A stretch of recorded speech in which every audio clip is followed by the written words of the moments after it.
तो हम फिर से रिपीट कर देते हैं, will does not operate in प्रेजेंटी, it operates on and from the date of death of the testator. Clear? And therefore, the will is not required to be registered. एक point note करें. It does not come under the category of Section 17 of the Indian Registration Act. Similarly, it is not required to be stamped as per the provisions of Indian Stamp Act. Will can be executed on a simple plain paper, a stamp paper, or any other paper, or in any other form. It is also not required to be written in the form prescribed for another documents or deed. It may be in the form of a letter also. The only criteria is that it must reflect from the contents of the deed or letter or document, whatever its appearance is, that the desire of the testator is that after his death, this property would go in the hands of such and such persons. Or in other words, it may be taken or inherited by such and such persons. He may be his a statutory heir, she may be a statutory heir, he or she may not be a statutory heir, he or she may be a beggar of the street, he may be of caste man, he may be of different caste, different religion, of different place. It does not matter.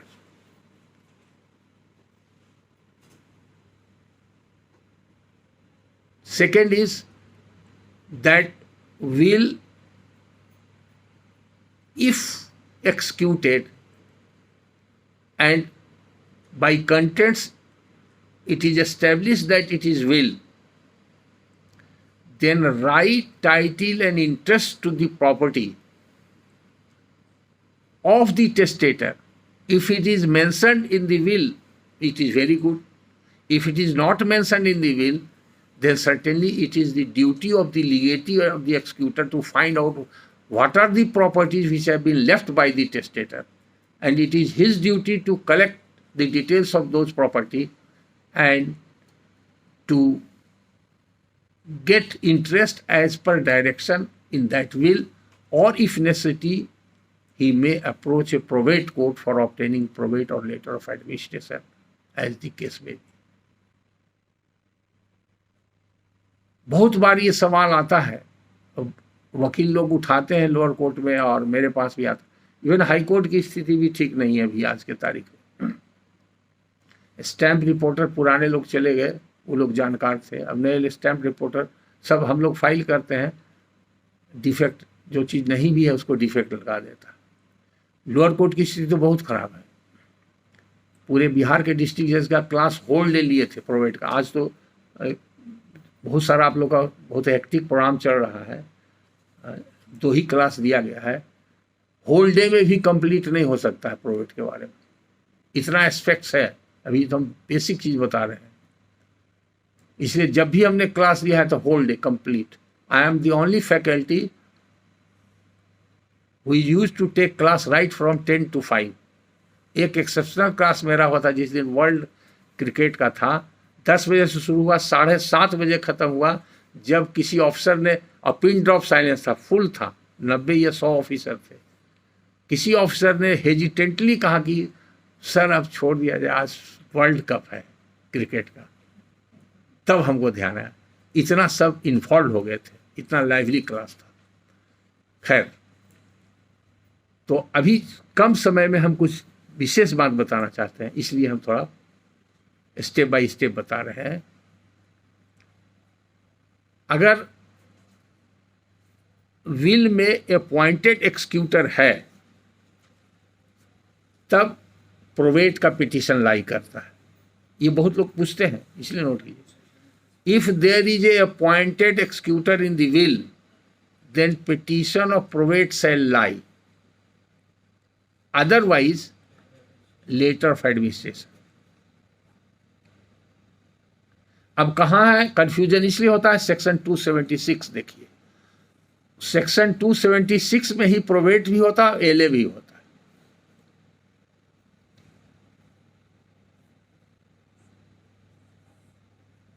तब who will decide? आजकल trend क्या हो गया है, contents examine नहीं करते हैं, करते हैं तो समझ में आता है या कहीं क्लियर कर नहीं लिखा हुआ है, बहुत सा कारण हो सकता है, प्रोवेट ऑब्लिग एलए लिख देते हैं। अब जो जुडिशियल ऑफिसर हमसे अटैच्ड हैं या मेरा क्लास 2-3 अटेंड कर चुके हैं स्टेट में, हमको कॉल करते हैं कि सर इसमें क्या होगा, ऐसे क्या होगा। तो बहुत सा चीज़ है जो कि किताब में है, एक्ट में है, उसके अलावे कुछ जजमेंट्स में है, और उसके अलावे भी कुछ नहीं है, तो फिर अनुभव से होगा। और कहाँ होगा ये समझना होगा, कैसे होगा ये समझना होगा। तो कुछ प्रेसिडेंट्स है, कुछ ट्रेडिशंस है। अब जैसे रोज हो रहा है और गलती ही हो रही है, जब कंटेंशन होता है प्रोवेट में तो सब टाइटिल सूट हो जाता है। टाइटिल सूट कभी नहीं हो सकता। एक्चुअली टेस्टामेंट्री आप लोग समझ रहे हैं, अब बाहर बिहार के बाहर सब जगह टेस्टामेंट्री सूट होता है, इवन हाई कोर्ट में टेस्टामेंट्री सूट होता है, लेकिन किसी डिस्ट्रिक्ट में टेस्टामेंट्री नहीं होता। अब काहे नहीं होता है, कहाँ प्रावधान है, किसी को मालूम नहीं। जिनको हम बता दिए हैं वही मालूम है, सब लोग पुराने लोग खत्म हो गए। कहीं पर हम कई बार क्लास में कहा है कि आप टेस्ट टाइटिल सूट में नहीं होगा, तो आपके पास तो ऑप्शन नहीं, हो जाएगा डिस्ट्रिक्ट जज के यहाँ रिकॉर्ड जाएगा, डिस्ट्रिक्ट जज के यहाँ से सूट रजिस्टर वहाँ मेंटेन होता है। जो परमानेंट कोर्ट होता है सिविल कोर्ट एक्ट के हिसाब से, परमानेंट कोर्ट होता है मुंसिफ, सब जज और डिस्ट्रिक्ट जज। You are for all practical purpose a district judge under the Bengal, Agra, Assam Civil Court Act, even under the Indian Constitution, even under the CPC. Additional district judge is at par with district judge, but only difference is he is administrative head. No case can be filed directly in the court of additional district judge, barring special acts as a in charge you are a special court, वो अलग है matter. But when I am talking of additional district जज, it means additional district जज having civil power under the CPC and allied act. तो you are at par as a district जज, but register is not maintain in your court. Once a case is pending in your court as additional district जज and there is a contention in the matter, then it becomes कंटेंशस। तो by virtue of section 295 it requires to be registered as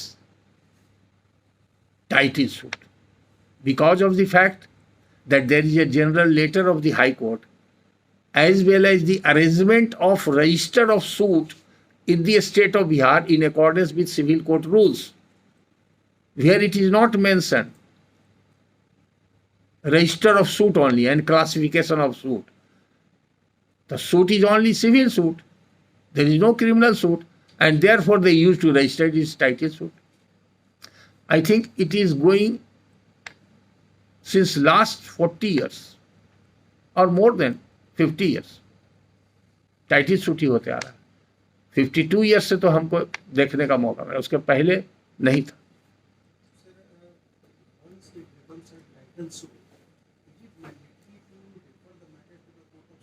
yes, इसलिए जरूरत है कि civil court में जो suit register होता है, ये पहले ही जान लीजिए कि विल का जो ऑर्डर होता है, it is judgement in rem, it is binding against whole world, और ये कभी रिकॉर्ड मरता नहीं है, हमेशा रिकॉर्ड प्रिजर्व रहता है।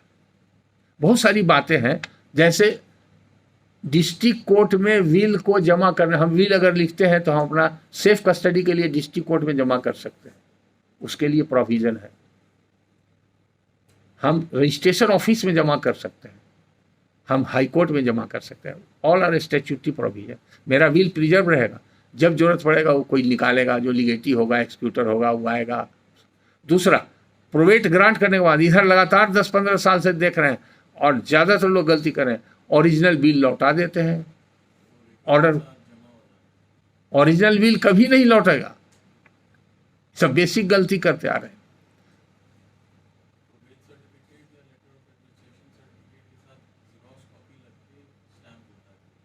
हाँ, ओरिजिनल प्रिजर्व रहता है, वो रिकॉर्ड का पार्ट रहता है। हाँ, कुछ भी हो जाएगा, वो लौटता नहीं।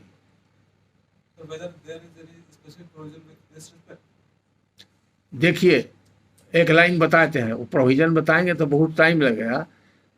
सिविल कोर्ट में माने कोई कोर्ट हो, आप सिविल कोर्ट एज हो जहाँ पर सारा काम क्रिमिनल सिविल जितना हो रहा है, और हाई कोर्ट में कोई भी ऐसा काम नहीं है जो कहीं लिखा हुआ नहीं। Question is where is that provision? You want to search, you may search. If you want to know, you may learn from seniors. हाँ, civil court rules, civil court rules, CPC के अलावा आपके पास है civil court rules. Civil court rules में सारा arrangement of record उसी में मिलेगा। रिकॉर्ड में कैसे होता है, ए फाइल, बी फाइल, सी फाइल। आप लोग कभी नहीं ट्रायल कोर्ट में देखे होंगे तो पता नहीं चलेगा ए फाइल में क्या रहेगा, बी फाइल में क्या रहेगा, सी फाइल में क्या रहेगा, सब प्रेस्क्राइब्ड है। प्रिजाइडिंग ऑफिसर 10:30 बजे बैठेगा और 1 बजे रिसेस के लिए उठेगा, वही प्रेस्क्राइब है। चैम्बर में क्या कर रहा है, यही प्रेस्क्राइब है। ऐसा कुछ नहीं है कि नहीं प्रेस्क्राइब है, एवरीथिंग इज प्रेस्क्राइब। लेकिन ये सब होते आ रहा है, नोबडी टेक केयर्स। जैसे बिहार में बहुत, बिहार के जितने लोग हैं जानते होंगे शायद आप लोग, यहाँ पर कॉमन भाषा में लोग बोलते हैं, अगर पूछा कोई आदमी कहाँ जा रहे हैं तो आटा पिसाने के लिए जा रहे हैं। बोलने वाला भी समझता है, सुनने वाला भी समझता है, कहीं कोई गलती नहीं करता है। लेकिन इज इट करेक्ट? नो। गेहूं, मक्का, चना पिसा सकता है। उसी तरह से कहाँ जा रहे हैं तो तेल पिराने जा रहे हैं। सरसों, तिल, तीसी पिराई के बाद तेल बंद, पिराने जाने लोग समझ रहे हैं। यहां तक कि अगर आप माली से पूछिए क्या कर रहे हो तो पानी पटा रहे हैं, गमला पटा रहे हैं, पौधा पटा रहे हैं, पानी पटा रहे हैं। ऐसी बहुत सी चीजें हैं आम बोलचाल के भाषा में जो लोग, तो कुछ चीज हम लोग कोर्ट प्रोसीजर में भी अडॉप्ट कर लिए। तो ये आप जान लीजिए कि ये मैंडेटरी है। हाई कोर्ट का एक जनरल लेटर भी है, जब तक आप लोअर कोर्ट में हैं तो आपके लिए मैंडेटरी है। और इवन हाई कोर्ट का जो भी लेटर, जनरल लेटर इशू होता है, वो full court high court rules के हिसाब से होता है। High court rules is not applicable to the district court rules. Probate के लिए हाई कोर्ट का रूल बहुत अच्छा है, डिस्ट्रिक्ट कोर्ट के लिए, प्रोवेट के लिए, डिस्ट्रिक्ट कोर्ट के लिए रूल्स अच्छा है ही नहीं। अच्छा क्या, कुछ रूल ही नहीं, इसीलिए कन्फ्यूजन है। हम कई बार कन्वास किए हैं, लेकिन इतना काम है, लोगों को इस पर ध्यान ही नहीं गया। हाई कोर्ट को सिविल कोर्ट के लिए अलग रूल्स बनाने की आवश्यकता है। अभी रिसेंटली कुछ केसेस फ्लो मैनेजमेंट रूल्स बना है, वो भी उसको कवर नहीं करता। इतना नहीं, हाइट है जहां पर कंफ्यूजन है डिस्ट्रिक्ट डेलीगेट का। I have put a question to the high court has given me a wrong answer. कौन, who is district delegate and who will appoint district delegate, बहुत सा टेक्निकल एस्पेक्ट है। इसलिए हम अभी उधर हौच पौच हो जाएगा। हम अपने ढंग से आपको बता रहे हैं, और कंफ्यूजन होगा तब आपको बताएंगे।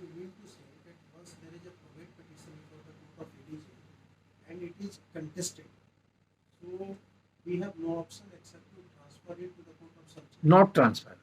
Record will be sent only for the purpose of registering it in the register of suit. Only again it will revert back to you, return back to you. It is not a transfer. You have, remember, you have no power of transfer. Under what provision you will transfer? This after contention is raised, then this will be registered in the office of district judge. No. Some. No. I want to clear it. इसीलिए हम जान रहे हैं, तो आप लोग को बहुत प्रॉब्लम होगा। देखिए, जैसे आपके यहाँ कंटेंशन हुआ तो आप लिखिएगा the matter is contentious, the record is sent, transfer word नहीं यूज कीजिएगा। Office is directed to send the record to the office of district जज for getting it registered on the register of suit. Getting it register on the register of suit.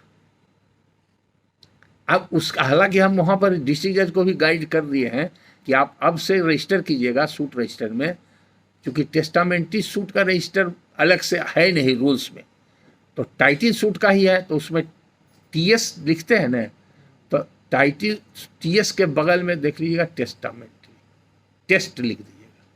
Test हाँ, TS number लिख रहे हैं ना, T दे के dot दे के फिर bracket में टेस्ट कर दीजिए, टेस्ट लिख दीजिएगा तो बस क्लियर हो जाएगा कि टाइटल। इससे क्या कंफ्यूजन है, अब टाइटल सूट हो जाता है तो लोग समझते हैं कि टाइटल सूट है तो सिविल सूट की तरह ट्रीट करने लगते हैं। Even without registration, even without contention लोग टाइटल सूट समझ रहे हैं। बिहारी शरीफ का तो केस है, अभी तो आप लोग के पास नहीं होगा, आप तो डीएलएस में आ गए, आप तो आपके पास तो प्रोवेट खत्म हो गया। हाँ, प्रोवेट डिसाइड किया, तो वहाँ देखे होंगे कि प्रोवेट में लोग स्टेट में आता है, टाइम पिटिशन देता है सिविल सूट के तरह, और उसका डब्ल्यूएस फाइल कर देता है, और उसका इशू फ्रेम हो जाता है। वो बिहार शरीफ का ही ऑर्डर हमने चैलेंज किया भी हाई कोर्ट में। वो नहीं हो सकता है। What is the procedure, any one of you can tell.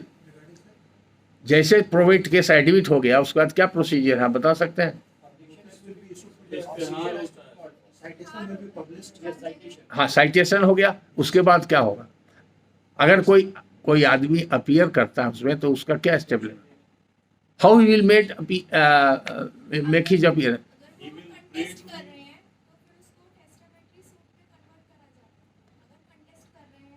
नहीं, उसके पहले का स्टेज वन है। वो बताएगा कि उसका इंटरेस्ट कैसे इन्वॉल्व है। हाँ, तो क्या करेगा वो कैसे? वो एक पिटीशन फाइल करेगा to be made party in the. देखिए, अब वन बाई वन बोलिए, आप समझ गए, आप बोलिए क्या बोलना चाह रहे हैं, आप बोलिए। जम्मू एंड कश्मीर, आप हाई कोर्ट में प्रैक्टिस किए थे? डिस्ट्रिक्ट कोर्ट में? कहाँ, किस डिस्ट्रिक्ट में? सांबा में। तो वहाँ तो केस बहुत कम हो। हाँ,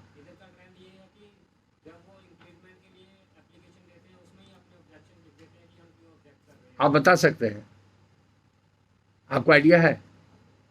नहीं, नहीं है। और लोग कोई बता सकते हैं? हाई कोर्ट में जो प्रोवेट पिटीशन करता है, हम लोग ऑब्जेक्शन, अगर पार्टी हमारी है, हमारा कोई इंटरेस्ट होता है तो हम लोग। अभी बताइए, ऑब्जेक्शन कौन सेक्शन में देते हैं?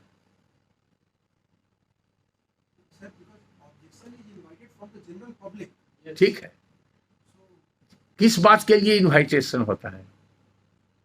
What for?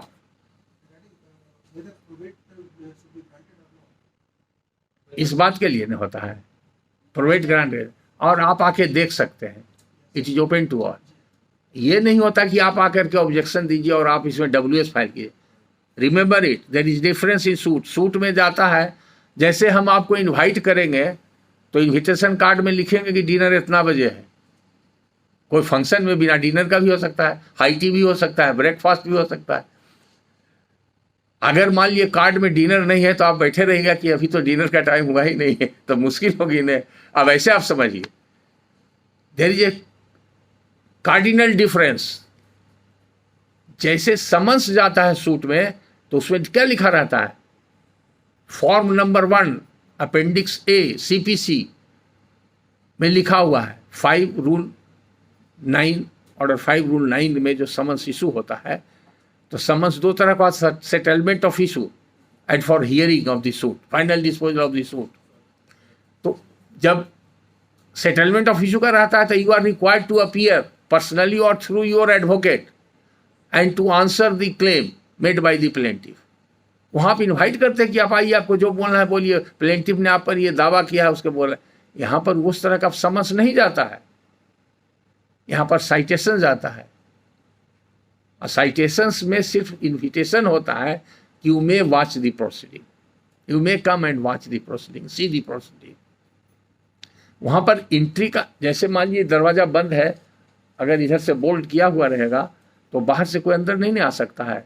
Entry is restricted by this door, तो वो नॉक करेगा, परमिट करेंगे तब अंदर आएगा। तो प्रोवेट कोर्ट जब तक परमिट नहीं करेगा, तो परमिट किसको करेगा? जो परमिशन मांगेगा। तो कौन परमिशन मांगेगा? तो परमिशन मांगने का कोई तरीका होगा via media, that is called caveat. Note कीजिए, one who want to oppose the proceeding or grant of probate or LA, he has to lodge caveat. Caveat का फॉर्म शेड्यूल में दिया हुआ है सक्सेशन एक्ट के पीछे में, एक लाइन का होता है। It's not the same caveat which is under section 148A. No, that is a different. It's मैं- advanced caveat. मेरा एक लेक्चर सिर्फ इसी पर है। बहुत लोग सवाल करते करते कंफ्यूज कर रहे थे, तो हम एक लेक्चर उस पर दिए हैं, 10 मिनट का होगा, वो देख लीजिएगा। What is difference between caveat under section 148 CPC and 148 में है कि कोई सूट नहीं भी हुआ है तो आप कैविएट दे सकते इन एंटीसिपेशन। अगर फाइल हो गया है, आपको नोटिस नहीं मिला है, तो भी दे सकते हैं। वो सिर्फ इतने ही के लिए है कि हमको सुना जाए, तब कोई आदेश किया जाए। Also limited for 60 days. हाँ, वो सब ठीक है। और उसका है कि वो आप रजिस्टर्ड पोस्ट से अदर साइट को, उसको अगर फाइल हो गया है और अदर साइट से उसको रजिस्टर्ड पोस्ट से ये देना है, कैविएट का नोटिस देना है, ये सब प्रावधान है। उस सब जगह एक ही सीपीसी का all over India. Necessary parties कौन होंगे प्रोवाइड में? देखिए अभी बता रहे हैं, इसलिए हम समझ रहे हैं, हम समझ गए हैं, इसीलिए हम इतना बेसिक चीज बता रहे हैं। अदरवाइज अगर हम एक्सटेम्पोर लेक्चर दे देते तो इधर से ऊपर से निकल जाएगा। अब वो भी लिख लीजिए, प्रोवेट केस में कोई पार्टी नहीं होता है। एक एक चीज लिख लीजिए, Probate case is in vain. कोई पार्टी नहीं होता है, सिर्फ पिटिशनर होता है। लेकिन जो डिसीज टेस्टेटर है, उसका नाम पिटिशनर के नाम के ऊपर या नीचे जहां भी हो, सहूलियत यहाँ पर लोकल प्रैक्टिस है, उसके हिसाब से आप रेफरेंस में दे सकते हैं in the state of so and so deceased. जैसे in the state of late Ram Prasad, reference देके आरई देके ऊपर में लिख सकते हैं in the court of district जज, reference in the state of या इन दी गुड्स ऑफ, दो तरीका है। और उसके बाद पिटिशनर का नाम होगा। अगर हाई कोर्ट में लिखते हैं तो उसमें लिखते हैं in the matter of an application under section 276 Indian succession act 1925 and in the matter of so and so and in the state of so and so, ऐसे हाई कोर्ट में लिखते हैं। आजकल डिस्ट्रिक्ट कोर्ट में भी लोग लिखते हैं। तो कोई पार्टी नहीं होती है। अभी बिहार में क्या हो रहा है, डिफेंडेंट लोग बना देते हैं, और कहीं कहीं कुछ कंसस लोग हो गए, बताया कि नहीं पार्टी होता है, तो स्टेट ऑफ बिहार को पार्टी बना देते हैं। OPS लिख देते हैं। आ- और अपोजिट पार्टी लिख देते हैं, एकदम गलत है। ये सब कुछ नहीं है।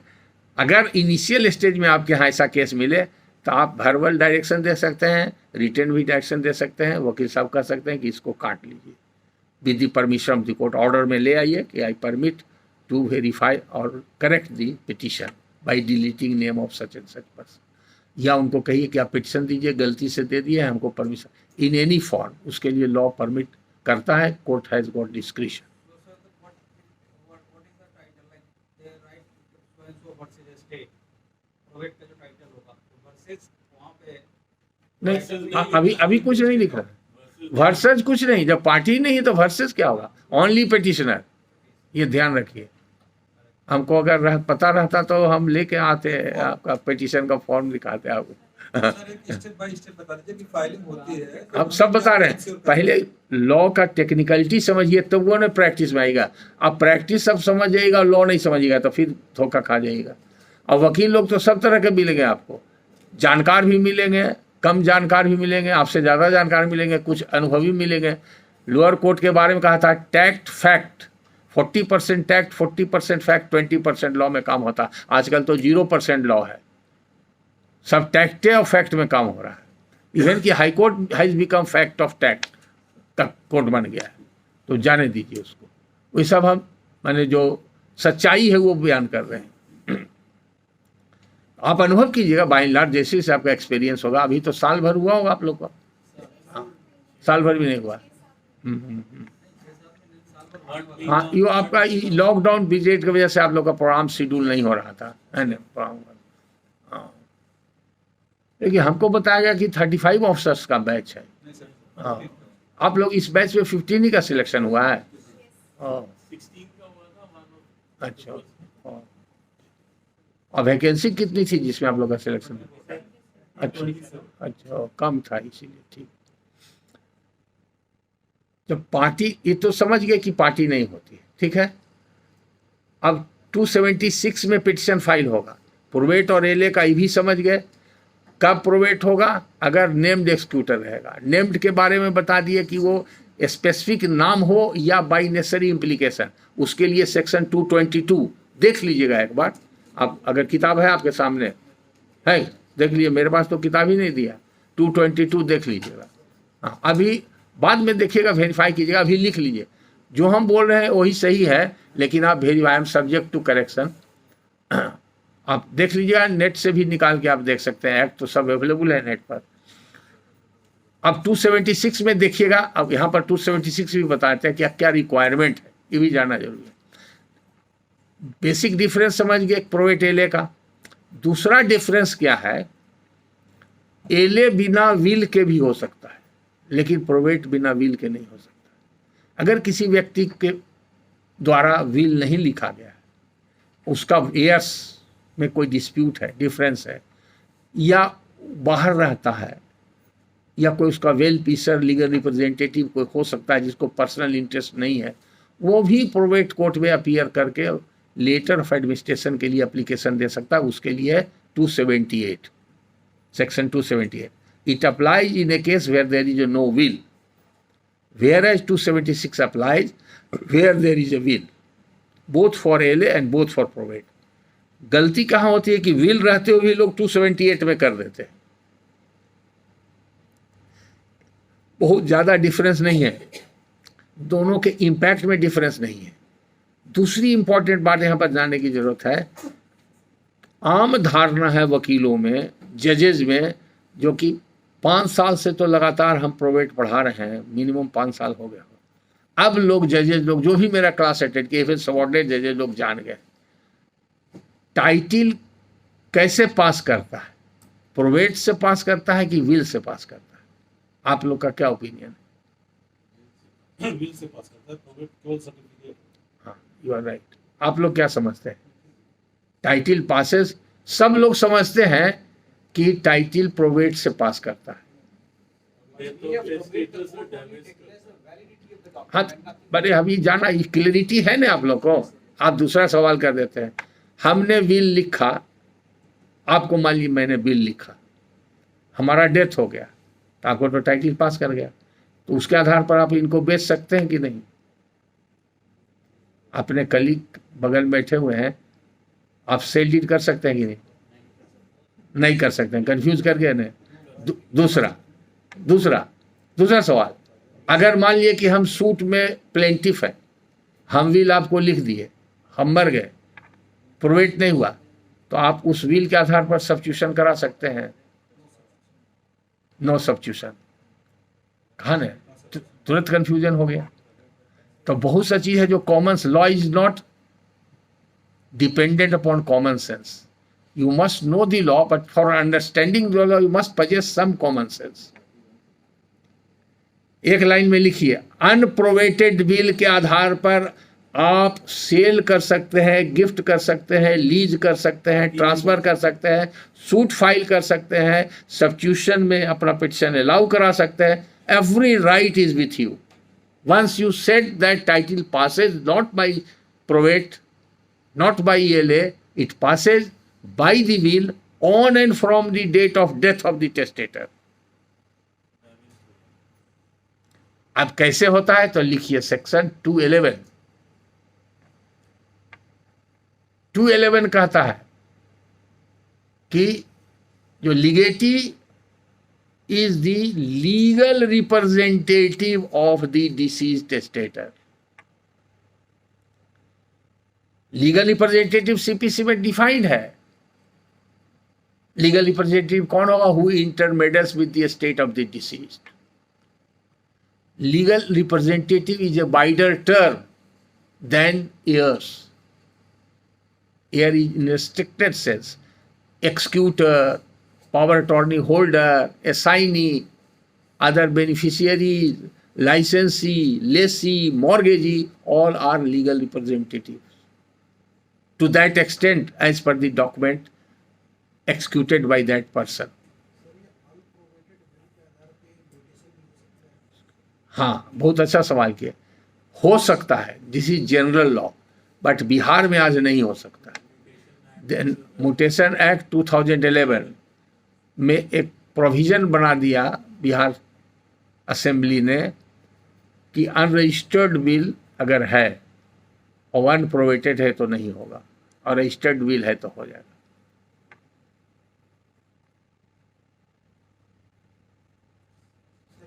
इससे रिलेटेड एक और क्वेश्चन, क्या जो गर्भवती जमीन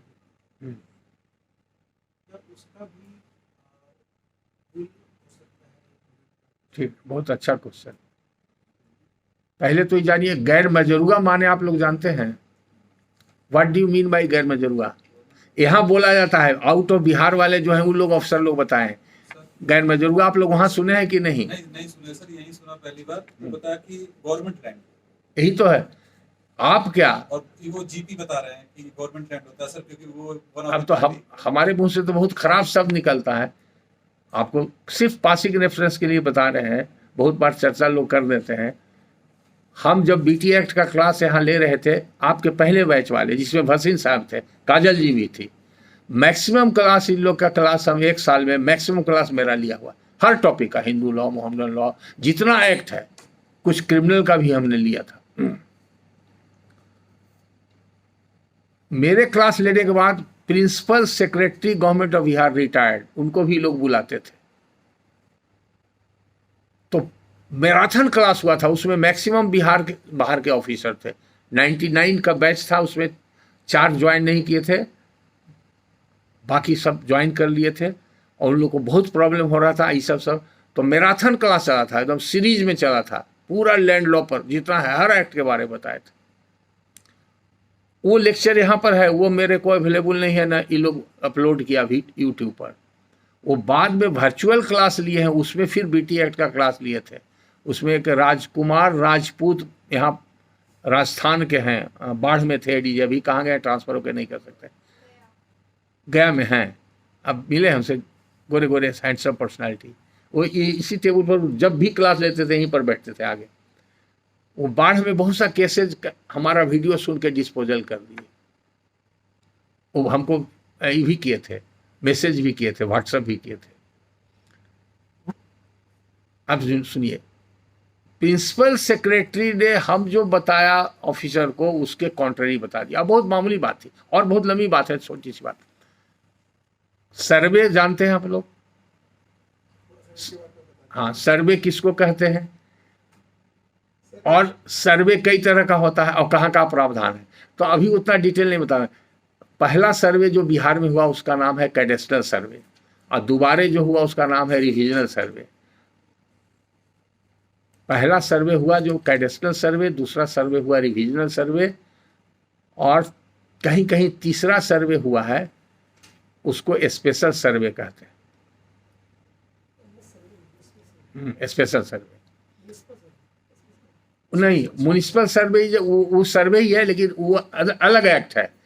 ये सब जितना सर्वे है, कैडेस्ट्रल सर्वे, रिविजनल सर्वे और special survey, they are in respect of cultivable and non cultivable land situated within the rural areas and beyond the municipal areas. Municipal area का अलग एक्ट है, और उसके अंदर जो होता है सर्वे उसको बोलते हैं म्युनिसिपल सर्वे, उसका एक्ट अलग है, म्युनिसिपल सर्वे एक्ट। और ये सब जो सर्वे हुआ है वो Bengal survey act, read with Bihar tenancy act section 103, 3A, 3B, 103, 3A, 3B, और उसका एलाइड प्रोविजन है 109 तक है सर्वे के बारे में। लेकिन वो मेन एक्ट है बंगाल सर्वे एक्ट, और उसका रूल है technical rules of survey settlement, वो 2 वॉल्यूम में है। उस सब प्रक्रिया जब क्वेश्चन होगा तो वो आएगा। तो कैडेस्ट्रल सर्वे के बारे में हमने बताया था कि क्या है, दोनों में क्या डिफरेंस है। बाद में क्लास में जब प्रिंसिपल सेक्रेटरी साहब आए तो कैडेस्ट्रल सर्वे के बारे में फिर हो सकता है कोई अफसर भूल गए हों या अच्छी तरह से क्लास में नहीं समझे हों, और फर्स्ट इंटरेक्शन में बहुत लोग को हेजिटेशन भी होता है। आप 2-4 बार मेरा क्लास अटेंड कीजिएगा तो आप पूरा एक्सपोज होकर के काफ़ी डिस्कशन कीजिएगा हमसे। बहस भी कुछ लोग कर लेते हैं कि सर ऐसा काहे होगा, ऐसा हमने पढ़ा है, यही पढ़ा है, ये जजमेंट पढ़ा है, बहुत बार हुआ है। तो हम भी कुछ सीख जाते हैं आप लोग से, क्योंकि लॉ का अथाह समुद्र है, and we are still student of law. I am always open to mind. Classroom में भी बहुत सी चीज़ सीखे, इवन मजिस्ट्रेट लोग से सीखे। क्लाइंट का हिंदी हमको मालूम नहीं था।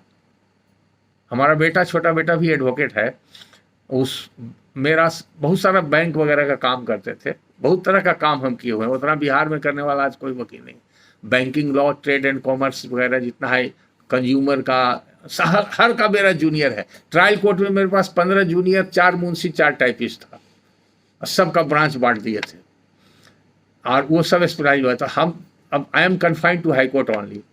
तो जितना भी केसेस है मेरा छोटा लड़का करता है। वो इंग्लिश मीडियम थ्रू आउट बाहर पढ़ा है, बिहार से बाहर, तो उसको हिंदी उतनी जानकारी नहीं।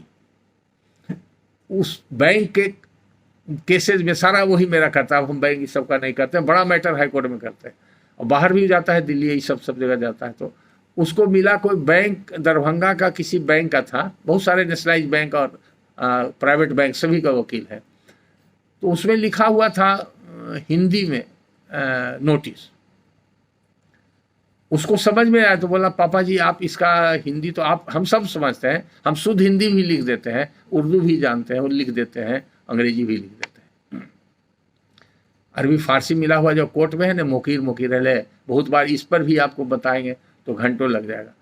तो उसमें वो कहा कि आप इसका जवाब हिंदी में है तो हमको समझ में आता क्या क्या टर्मिनोलॉजी है, जो आप इसका रिप्लाई बना दीजिए। तो हम कहा ठीक है, हम बना देंगे, अगर हिंदी में दिया तो हम भी हिंदी में बना देंगे। लेकिन क्लाइंट का हिंदी हम भी नहीं जानते थे। ये 2-3 साल पहले की घटना है। क्लाइंट का कभी हमको मौका नहीं लगा, उधर ध्यान ही नहीं गया। मुवक्किल हम लोग जानते हैं, शुरू से इस्तेमाल करते आ रहे हैं, मेरे मुवक्किल लीगल नोटिस में, या क्लाइंट, अगर लेडी है तो क्लाइंटेस। तो इंडक्शन क्लास चल रहा था 29th बैच वाले का, मजिस्ट्रेट लोग का। तो किसी कंटेक्स्ट में हम ऐसा सवाल किए तो तुरंत एक लेडी ऑफिसर थी, उसने कहा कि सर उसका होता है कक्षीकार।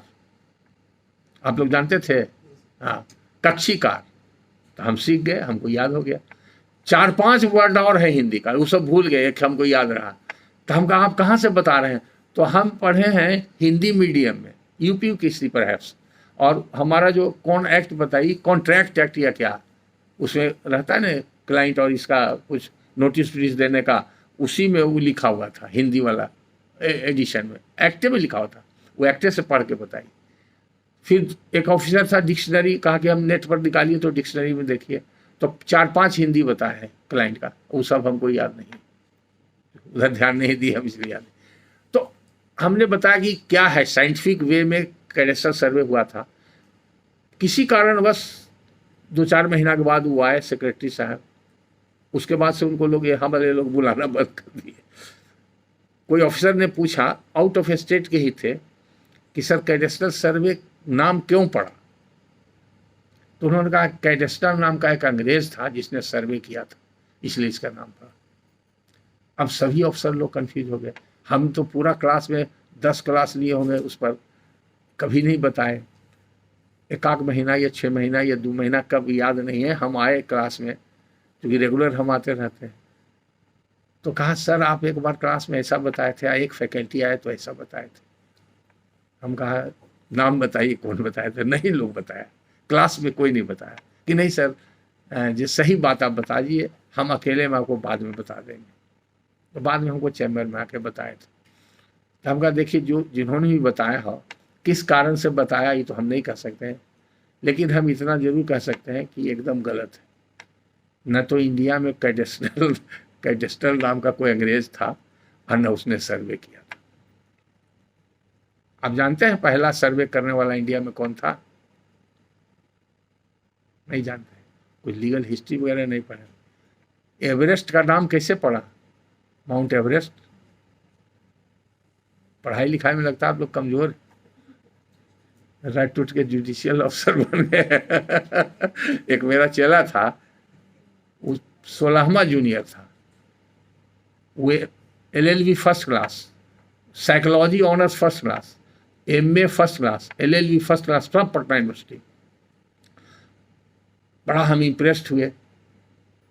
तो 16वां जूनियर था, उसका टर्न ही नहीं आता था। एक दिन छुट्टी में कोई नहीं था, कोई अर्जेंट काम था, आया हुआ था, हमका डिक्टेशन लो, तो हिंदी में लिखा, अंग्रेजी में लिखाने लगे तो नहीं लिख सका, बहुत गलती लिखा, स्पीड भी नहीं था। तो हम कहा तुम कैसे लॉ किया है, फर्स्ट क्लास कैसे लाए? तो कुछ नहीं बोला, झेप गया बेचारा, नहीं आया था। कुछ दिन के बाद उसको हिंदी लिखा है तो हिंदी भी नहीं लिख सका। तो हम कहे तो तुम 16वां नंबर पर हो, तुम्हारा नंबर कब आएगा? मेरे यहाँ तुम लाइफ बेकार बर्बाद कर रहे हो, तुम ही बताओ कि तुम जुडिशियल ऑफिसर कैसे बन गए? इसका क्लू क्या? कई सर हम रट लेते हैं, हमको याद हो जाता है और हम लिख देते हैं, और संयोग से सब रट के गए, वही सब क्वेश्चन आया, हमारा अच्छा मार्क्स आ गया, हम सिलेक्ट हो गए। हम कहा देखो तुम रट के जज बन सकते हो, वकील नहीं बन सकते, और हम तुमको पढ़ा नहीं सकते। तुम जाओ जुडिशरी के एग्जाम दो। उसके बाद उसको धक्का लगा, तैयारी किया, और उसी साल जुडिशरी में दिया, वो फर्स्ट टाइम में पास कर गया। बिहार उस समय डिवाइडेड बिहार था, बिहार के झारखंड के रिमोट एरिया में कहीं भी रहता था, वो घर जाने के पहले पटना आता था, मेरे यहाँ पैर छूता था, तब घर जाता। Unfortunately he died, he became additional district जज। लेकिन उसको बीमारी हो गई थी। जब वो CGM बोकारो में था, तो हम गए हुए थे बोकारो किसी काम से पर्सनल, तो उसको किसी तरह से पता चला, तो मेरे पास आ गया कि सर आज का मेरे यहाँ खाना रहेगा, हम सब परिवार तो गए थे। He always regarded me as a guru. ऐसे मेरे बहुत से शिष्य हैं जो डिस्ट्रिक्ट जज वगैरह से भी रिटायर कर गए, 10 तो हाई कोर्ट जज भी रिटायर कर गए, अभी 10 मेरे शिष्य लोग हुए भी, एलिवेट हो गए, अभी भी है बहुत सारे जो मेरे साथ काम कर चुके हैं। तो मेरे यहाँ पढ़ना मेरा ही काम ही है। आज भी हमारे पास कोई काम नहीं, पढ़ाना। आज मेरा 8 केस है वर्चुअल में। प्रोग्राम पहले से काजल एकदम पर्सनल रिक्वेस्ट की है कि सर मेरा क्लास आएगा, हम आपके शिष्य हैं, हमारा क्लास आप इग्नोर नहीं कीजिएगा। हम 2 वर्किंग डे में क्लास लिए हैं, फ्राइडे वेडनेसडे को टाइड अप मैटर होता है कोर्ट में, हाफ डे हम अरेंज करके यहाँ आए थे। आज मेरा 8 केस लगा हुआ है। 2 जूनियर को सिस्टम पर छोड़ के आए हैं कि किस में क्या करना है और किस में टाइम लेना है। कन्फर्म नहीं कर सकी, हम 6 बजे फ़ोन किए थे, नहीं उठाई, तो फिर मैसेज किए, जबकि यहाँ का प्रोटोकॉल था कि एक दिन पहले रिमाइंड लोग कर देते थे, पहले वाले जो थे टीम, और आज मॉर्निंग में भी रिमाइंड कर देते थे। तो हमारे पास केसेस था, तो हमको लगा कि प्रोग्राम बीच में 2-3 प्रोग्राम कैंसिल भी हुआ है किसी कारण से, हमको कन्वे किया गया कि सर ये प्रोग्राम कैंसिल हो गया। तो कैडेस्टल नाम का कोई नहीं था। पहला सर्वेयर जनरल ऑफ इंडिया था, उसका नाम था एवरेस्ट। और पहला सर्वे जो इंडिया में हुआ है वो मद्रास में हुआ है, और उसी से हिली रेंज से शुरू हुआ, और एवरेस्ट की ऊंचाई और चौड़ाई और लंबाई नापने वाला जो था वो इंडियन था, समनाथ सिकदर उसका नाम था। इस पर भी मेरा एक लेक्चर होगा। सिकदर था Bengali, he was a mathematician. तो एक्चुअली कंट्रीब्यूशन यहाँ है, लेकिन अंग्रेज लोगों ने उसको दबा दिया, एवरेस्ट का नाम कर दिया। एवरेस्ट ने कुछ नहीं किया था, he was a director general of सर्वे था, इसीलिए वो चोटी का नाम पड़ा है माउंट एवरेस्ट, उसी के नाम पर। तो जब सर्वे का पढ़िएगा इतिहास, तो कैडेस्ट्रल सर्वे का सीधा माने होता है scientific measurement in all respect, और दूसरा है जो खतियान देखिएगा तो उसमें लिखा होता है क्रमिक खतियान, तो मतलब वो क्रोनोलॉजिकल ऑर्डर में होता है। ये सबसे पहले 1500 कुछ ईस्वी में अमेरिका में सर्वे हुआ, तो सबसे पहला सर्वे होता था कंट्री का, कंट्री के बाद स्टेट का, क्योंकि बाउंड्री फिक्स होता था, स्टेट के बाद डिस्ट्रिक्ट का, डिस्ट्रिक्ट के बाद सब डिवीजन का, सब डिवीजन के बाद अंचल या तालुका या परगना, उस जमाने में अंग्रेज के जमाने में परगना, अभी डीड में सब में देखिएगा परगना, परगना मीन्स, और रेवेन्यू थाना। आज के जुडिशियल अफसर को ही पता नहीं, आपको डीड में मिलेगा कि थाना नंबर इतना, तो उसको लोग लिख देते हैं अंग्रेजी में PS नंबर। ये पुलिस थाना है, वो थाना रेवेन्यू थाना होता था, वो थाना अलग होता था। हाँ, हर डीड में आपको मिलेगा थाना नंबर, तौजी नंबर, सब खतियान में रहेगा, तो वो अलग थाना है। पुलिस थाना अलग होता है, वो रेवेन्यू थाना फॉर, और वहीं पर वो कलेक्शन का जो हेड होता था थानेदार वहाँ पर बैठता था। तो एक उसको उससे जो ऊपर होता था सर्किल, उसको बोला जाता था परगना, कई थाना मिला के सर पर। अब उस समय तो बहुत बड़ा बड़ा था, ब्रिटिश इंडिया में 14 डिस्ट्रिक्ट था बिहार का, आज कितना है, कितना डिस्ट्रिक्ट है बिहार में, जबकि झारखंड अलग हो गया। दोनों को मिला दीजिएगा तो लगता है 80 से ऊपर डिस्ट्रिक्ट हो गया। उस समय 14 डिस्ट्रिक्ट था, तो कितना बड़ा रेंज था। और जब बंगाल था तो सोचिए क्या था, 1911 के पहले बंगाल मीन्स बांग्लादेश, अभी जो बंगाल है जो whole, plus Bihar plus Jharkhand plus Orissa. Orissa 1935 में हुआ, इसीलिए चूंकि उड़ीसा यहाँ था तो सी शोर लगता था, तो सी शोर की वजह से चार्टर में लिखा हुआ एडमायरली जुडिक्शन। जब 1935 में उड़ीसा अलग हो गया तो एडमायरल्टी जुडिक्शन पटना हाईकोर्ट का ऑटोमेटिकली खत्म हो गया। तो गलत जानकारी से सब गलत होता है। अब आइए गैर मजरूआ। गैर मजरूआ का माने जितना लोग को हम बताएं वो जानते हैं, तो पुराने वकील लोग सभी जानते हैं जो डिस्ट्रिक्ट में काम कर रहे हैं, और सिविल वाले सभी जानते हैं। लेकिन अगर वो लोग गुजर गए और उनके शिष्य को बढ़िया ज्ञान नहीं दिया तो नहीं जानते। 2 वर्ड से बना है, गैर और मजरूआ। गैर माने दूसरा होता है ना, निगेटिव सेंस में आता है, और मजरूआ का मतलब होता है cultivable land. Do you know mister Jammu Kashmir, नाम क्या बताया? राज विजय सिंह। ओ, तो आप वहाँ बेसिक में उर्दू नहीं पढ़े थे स्कूल में? ओ अच्छा, तो आप वहाँ पर हिंदी मीडियम में ही था। अच्छा, तो कुछ तो जानकारी, वहाँ तो कोर्ट लैंग्वेज में उर्दू ही चलता है। अच्छा अच्छा, तो कल्टिवेबल लैंड का मतलब हुआ मजरूआ। गैर लगने से नन कल्टिवेबल लैंड। गैर मजरूआ मीन्स नन कल्टिवेबल लैंड, जिसका खेती नहीं होता।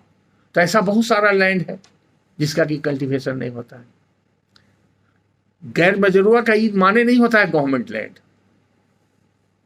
फिर गैर मजरूआ का 3 क्वालिटी होता है, एक गैर मजरूआ आम, एक गैर मजरूआ खास, एक गैर मजरूआ मालिक।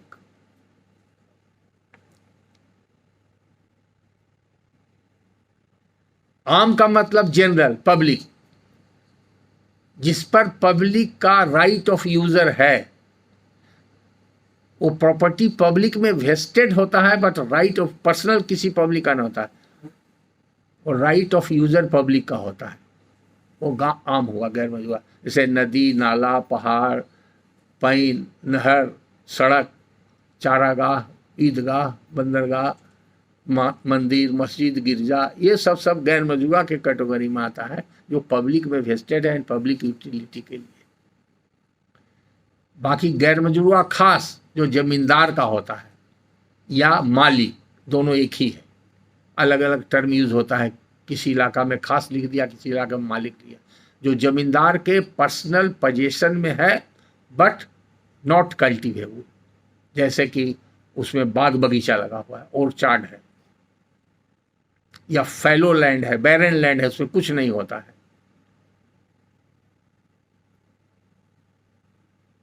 उसी तरह से यहाँ बिहार में मुंगेर और खगड़िया साइड में होंगे तो वहाँ मिलेगा आपको टोपो लैंड। वो भी गैर मजरूआ है, उस खेती नहीं होती है। फिर होता है चौर लैंड, दियारा लैंड। तो चौर और दियारा में खेती होती है, इसलिए उसको अलग नामाकरण है, उसका अलग एक्ट है और अलग उसका इंसिडेंट्स है। और यहाँ पर बिहार का 3 पार्ट है, था पहले, अब तो अलग हो गया। संथाल परगना का अलग एक्ट है, संथाल परगना टेनेंसी एक्ट, और छोटा नागपुर का अलग है, छोटा नागपुर टेनेंसी एक्ट। वो लोग स्पेशल एक्ट अंग्रेज के ज़माने का बना हुआ है। तो अभी उससे मतलब नहीं। अभी गैर मजरूआ का सवाल पूछे तो बता दिए। अब व्हील से थोड़ा डेविएट करने के, तो जिधर बढ़ जाएंगे तो गाड़ी उधर ही चले जाएगी, क्योंकि यहाँ पर स्टॉक इतना है कि हाँ। वहाँ पर सर हम आप रिमाइंड करना चाहते सर, आप थे वहाँ पे, there is a appointed executor, हाँ, then the probate shall lie and in otherwise letter of admission होगा। और 276 नो विल इज रिक्वायर्ड, हाँ, if we are going for under section 278। हाँ। 278 विदाउट, यही डिफरेंस है। अगर पूछा जाए what is difference between probate and letter of administration, यही डिफरेंस है। व्हेन देयर, दो difference, when there is a appointed executor in the will, petition of probate shall lie. दूसरा है if there is no appointed then LA shall lie. और अगर no will, if there is no will then only LA shall lie under section 278। हाँ बोलिए। अगर sir executor है हम्म, लेकिन LA file किया या एक्सिक्यूटर नहीं है गलती से फाइल कर दिया, तो उसको हम लोग that can be corrected, that can be corrected at initial stage। लेकिन for the ends of justice later stage में भी आप करेक्ट कर सकते हैं कि हम एडवाइज कर रहे हैं, but you have to explain that. ऐसा एक केस हुआ था नवादा में, के सिंह थे उस समय नवादा में, अभी कोई है नवादा के? नहीं है। किशनगंज में अभी फैमिली जज है, वो लोअर जुडिशियरी से आए थे, यहाँ पर क्लास अटेंड किए थे, यहाँ पर बैठे थे, हमको याद है। हमसे 2-3 बार क्वेश्चन किए, चूंकि उनके यहाँ केस चल रहा था, ये हमको बताए नहीं, और उनको फाइनल जजमेंट करना था।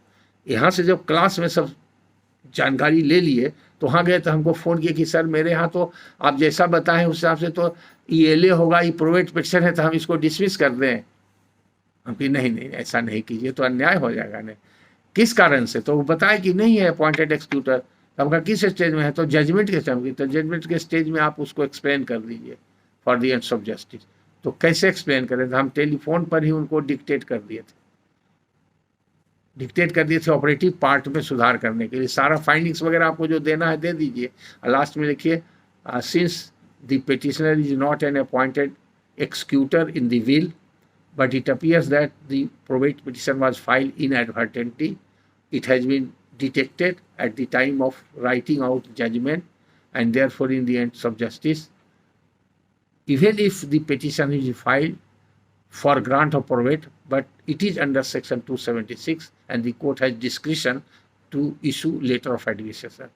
Let a letter of administration be issued in this case. अगर इनिशियल स्टेज में पता चल जाए, अभी किसी किताब में नहीं मिलेगा, ऐसा कोई जजमेंट नहीं मिलेगा, तो जजमेंट पढ़ते जब एक्सपीरियंस हो जाएगा तो उससे हमने एक प्रिंसिपल इवॉल्व किया कि कहाँ पर करेक्ट करना चाहिए, नहीं करना चाहिए। ऐसा एक बॉम्बे हाई कोर्ट का फुल बेंच गया था सुप्रीम कोर्ट में, उसमें कुछ उसका ऑब्जर्वेशंस था इसी तरह का, जो सुप्रीम कोर्ट ने full bench Bombay high court को अफेल्ड कर दिया ताकि इसमें गलती नहीं है, कर दिया तो सही। तो उसका भी कुछ हमने बेसिस ले करके अपना एक अनुभव से बता दिया। लेकिन अगर इनिशियल स्टेज में अगर पता चलता है कि प्रोवेट होना चाहिए, एले किया है, तो आप डायरेक्शन देकर करेक्ट करवा सकते हैं, ओरल भी दे सकते हैं, उनको कह सकते हैं कि आप पिटिशन फाइल कर दिए, वकील साहब को करेक्शन कर दिया। At any stage it can be corrected. उसके लिए it is an irregularity, it has no impact on the merit of case. हाँ, इट इज़ नॉट इलीगलिटी, ये डिफरेंस समझिए।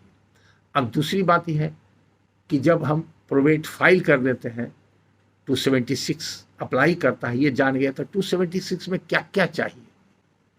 तो 276 में पढ़िएगा तो ABCD सब लिखा हुआ है कि डेथ कहाँ हुआ टेस्टेटर का, उसका परमानेंट एवोर्ड कहाँ था, उसका प्लेस ऑफ रेसिडेंस कहाँ था, ये सब कॉज ऑफ एक्शन के लिए और जुडिक्शन के लिए कि कहाँ हो सकता, उसके लिए। दूसरी बात, बहुत बार लोग पूछते हैं, अगर आप पटना में एज ए प्रोवेट कोर्ट काम कर रहे हैं तो आपको पूरे इंडिया में जुडिक्शन है, कहीं के प्रॉपर्टी का प्रोवेट आप इशू कर सकते हैं। Probate is of the will, not of the property, जान लीजिए। वो सेक्शन 16 CPC में है, टेरिटोरियल जुडिक्शन जो वेस्ट करता है, जहां पर प्रॉपर्टी सिचुएट करता है वहां। दूसरा उसका एक्सेप्शन है कि अगर 2 डिस्ट्रिक्ट में करता है तो आइदर ऑफ द 2, वो यहां लागू नहीं होता, क्योंकि property is not in dispute in A probate case. And prima facie the will is also not in dispute unless it is disputed by legal means, by a person who is legally entitled to dispute. ये situation. Will में sir place of execution of will कैसे पता चलेगा? Place of execution की जरूरत नहीं है, place of execution से मतलब नहीं। आप पढ़िए ना, आप किताब तो है ना आपके पास, लीजिए, आप देखिए, उनको दीजिए 276। आप लोग निकालिए, मोबाइल में निकालिए, मेरे पास नहीं है लेकिन हमको सब याद है, पूरा सेक्शन हमको याद है, हम सब बता देंगे। आप उन्हें 276 पढ़िए, तब ज्यादा क्लैरिटी होगी, पढ़ लीजिएगा तो ज्यादा क्लैरिटी होगी।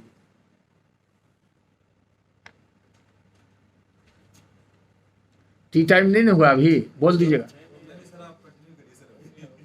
हाँ, नहीं, बहुत बार लोग ये करते हैं कि टी टाइम हो गया सर, टी टाइम हो गया, ताकि टाइम। अब पढ़िए, एक बार देख लीजिए सब लोग, मोबाइल में आपके पास आई है तो देख लीजिए, तब हम फिर बताएंगे।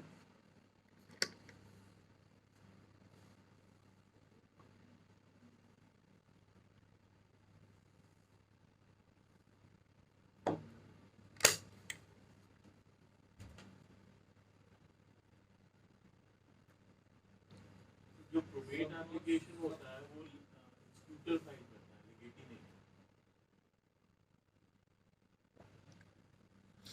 यू आर राइट, प्रोवेट तो सिर्फ एक्सिक्यूटर को ही मिलेगा, तो लिगेटी कैसे फाइल करेगा? और लेटर ऑफ एडमिनिस्ट्रेशन जो होता है वो लिगेटी फाइल।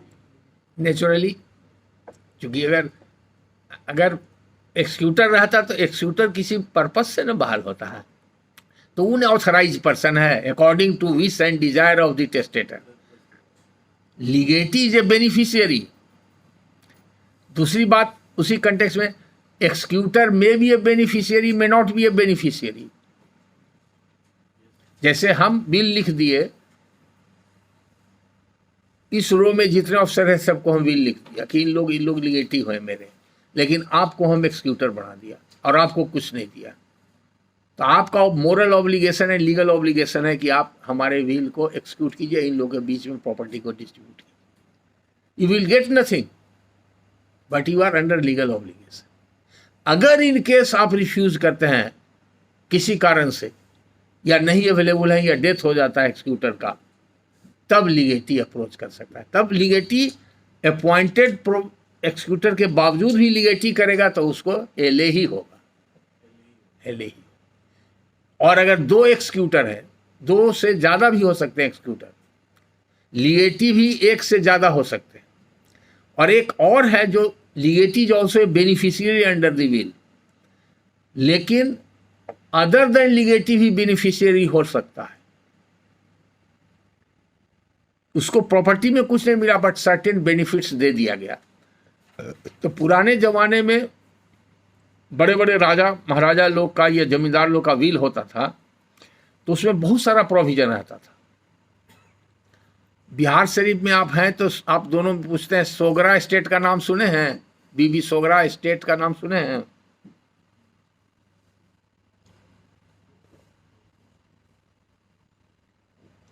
पुल पर बाजार, मार्केट, आलमगंज, ये सब से कभी गुजरे हैं कि नहीं? बहुत कंजस्टेड मार्केट है। या कोर्ट एरिया से आपका तो क्वार्टर उधर होगा सर्किट हाउस के पास, तो सिविल कोर्ट से जाते हैं तो एसडीओ कोर्ट के बगल से जाते हैं ना, रजिस्ट्रेशन चौराहा है ना, नई सराय चौराहा, अम्बेर चौराहा, नाम याद नहीं है। सर बिल्कुल एक साइड खाली देखते हैं। ओ, एक्साइज देखते हैं, एक साइड देखते हैं।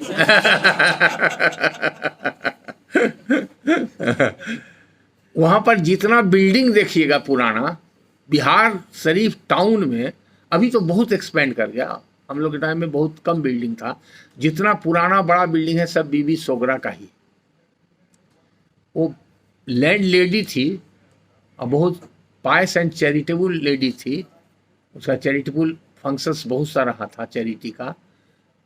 तो जिस जमाने में बिजली सप्लाई नहीं हुआ था, उस समय उसका अपना इलेक्ट्रिकल सप्लाई था, वाटर सप्लाई था, होम्योपैथिक, आयुर्वेदिक, यूनानी हॉस्पिटल था, एलोपैथिक हॉस्पिटल था, बहुत तरह का फैसिलिटी देती थी। और मुंगेर, पटना, गया, कई डिस्ट्रिक्ट में वो 12,000 एकड़ जमीन था। तो सारा प्रॉपर्टी वो व्हील कर दी थी, that is through a waqf deed. वो वक्फ डीड 2000 पेज का है, पर्शियन लैंग्वेज में लिखा हुआ है। जब डिस्प्यूट हुआ था 1920 में, तो उसका ट्रांसलेशन इंग्लिश में किया गया और पटना डिस्ट्रिक्ट जज के द्वारा उसमें स्कीम बनाया गया। तो उसमें एक एक जितना भी फंक्शन चैरिटी का था सबके बारे में लिखा हुआ है, कौन इंचार्ज होगा, कैसे इंचार्ज होगा, बहुत सा स्कूल कॉलेज है उसका बनाया हुआ, बहुत सा मदरसा है, कौन प्रिंसिपल होगा, उसका सैलरी कहाँ से जाएगा। तो all where beneficiary, none where legatee under the will. उसी तरह से बेगूसराय के पास एक बलिया जगह है, सब डिविजनल टाउन है, वहाँ सब SDO कोर्ट है, डिस्ट्रिक्ट कोर्ट नहीं है। वहाँ पर एक अनारदेई सेठानी मारवाड़ी थी लेडी, उन लोग का कलकत्ता में अभी भी इस्टेब्लिशमेंट है, बहुत बड़ा बिजनेस है। उसका विल का भी केस मैंने किया है और उसका भी किया है। अनारदेई सेठानी का बहुत प्रॉपर्टी है बिहार में और बंगाल में।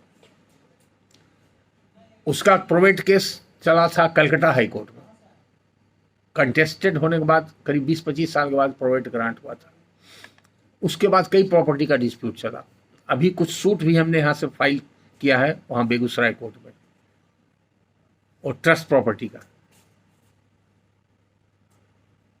तो उसमें बहुत सा प्रोविजन है बेनिफिशियरी के बारे में। उसमें लिखा हुआ है कि ये मंदिर है, ये मंदिर में अमुक पुजारी है, उनको 100 रुपया महीना मिलता है, उनको महीना मिल लेता है। जो सफाई कर्मी है उसको 50 रुपया महीना मिलते आ रहा है, उसको मिलते रहना चाहिए। राग भोग के लिए इतना रुपया महीना खर्च होता है, इनको मिलते रहना चाहिए। तो ये सब जो ठाकुरवाड़ी के जितने स्टाफ थे और इवन की देवी देवता जो थे, सब ऑल वेयर बेनिफिशियरीज। डिफरेंस समझ गया। लीगेटी में भी a beneficiary, may not, reverse is not true. Beneficiary may not be a legatee. उसी तरह से एक्सक्यूटर में भी ए बेनिफिशियरी और लीगेटी, बट लीगेटी और बेनिफिशियरी कैन नॉट बी एक्सक्यूटर। ये समझ गया डिफरेंस। 276 और 278 में अब कोई कंफ्यूजन नहीं रहा। टाइटिल पास कर जाता है 211 से, बता दिए आपको, उस टाइटिल पास कर जाता है 211 से, वो सब काम कर सकता है। सुप्रीम कोर्ट ने 1962 में एक जजमेंट दिया था कि सूट फाइल नहीं कर सकता अनप्रोवेटेड विल के आधार पर, और कलकत्ता हाई कोर्ट का बहुत सा जजमेंट है, उसको पटना हाई कोर्ट ने भी फॉलो किया है। तो उस सब जजमेंट देख करके आज भी लोग गलती कर रहे हैं। सब्स्टिट्यूशन रिजेक्ट कर देता है मुंसिफ या सब जज, इवन हाई कोर्ट में भी रिजेक्ट हो गया है कि आपका तो विल प्रोवेट नहीं हुआ, सब्स्टिट्यूशन अलाउ नहीं करेंगे। सूट तो कोई वकील हिम्मत ही नहीं करता है फाइल करने का कि अनप्रोवेटेड विल पर हम सूट कैसे फाइल करेंगे। लेकिन सुप्रीम कोर्ट ने खुद उसको डाइल्यूट कर दिया है, और फिर पटना हाई कोर्ट का भी जजमेंट आ गया है। वो सब जजमेंट दिखाएंगे आपको। जो अभी लेटेस्ट पोजीशन है उस बता दिया आपको, सब कुछ कर सकता है।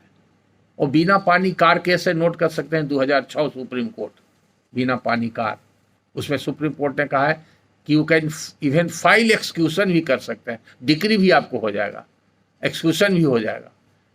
दखल देहानी के पहले तक आपको प्रोवेट लाना होगा। स्टेप बाय स्टेप सब जजमेंट बताने। तो प्रोवेट का कंसेप्ट हो गया, एलए का कंसेप्ट हो गया, लीगेटी, एक्सक्यूटर और बेनिफिशियरी का कंसेप्ट हो गया। प्रोविजंस 276 में आप लोगों ने देख लिया कि क्या क्या रिक्वायरमेंट है। अब यहां पर जानकारी के लिए बता देते हैं जो कहीं मिलेगा नहीं। अब 278 को और इसको दोनों को मिला के देखिए क्या डिफरेंस है, तब बताएंगे। 278 भी देख लीजिए, जो ABCD दिया हुआ है दोनों में बेसिक डिफरेंस क्या समझते हैं आप, वो डिटेक्ट करके बताइए तो तुरंत आपको आसानी से समझ में आ जाएगा। 276 देख के जो ABCD उसमें लिखा हुआ है रिक्वायरमेंट, पिटीशन का रिक्वायरमेंट है, पिटीशन में क्या रिक्वायरमेंट होना चाहिए।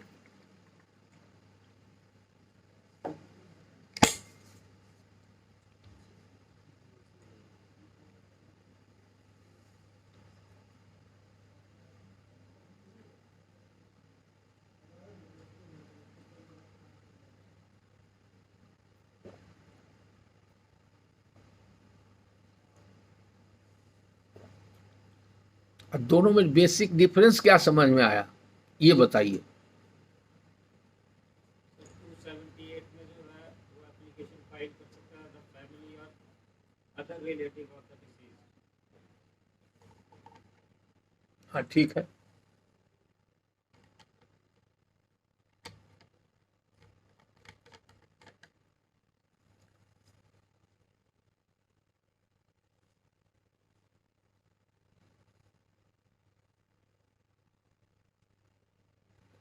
ये तो ओपनिंग लाइन में बता दिए थे आप लोग को कि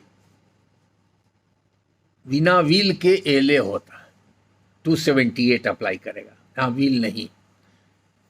कौन करेगा?